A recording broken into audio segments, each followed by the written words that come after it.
യുവജനദിനം ആഘോഷിക്കുകയാണ്. ദൈവം മനോഹരമായി സൃഷ്ടിച്ച ഈ ലോകത്ത് ഈ കഴിഞ്ഞ കാലയളവിൽ നിരവധി പ്രകൃതിക്ഷോഭങ്ങളും യുദ്ധങ്ങളും COVID-19 പോലെയുള്ള മഹാമാരികളും നിരവധി പ്രഖ്യാപനങ്ങൾ ഈ ലോകത്ത് സൃഷ്ടിച്ചു. അത് ഇന്നും ഈ ലോകത്ത് നിന്ന് മാറിയിട്ടില്ല. അതിന്റെ പ്രഖ്യാപനങ്ങൾ ഏറ്റവും കൂടുതൽ ബാധിച്ചത് യുവജന മനസ്സുകളെയാണ്. അവരെ നിരാശയിലേക്ക് നയിച്ചതും ഈ കാരണങ്ങൾ തന്നെയാണ്.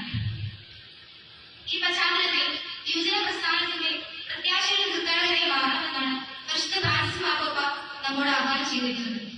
ഈ കാലഘട്ടത്തിൽ യുവജനങ്ങൾ കടുത്ത നിരാശയിലേക്ക് നയിക്കുന്നതിന് പ്രധാന കാരണം പ്രാർത്ഥനാ ജീവിതത്തിന്റെ അഭാവം തന്നെയാണ്.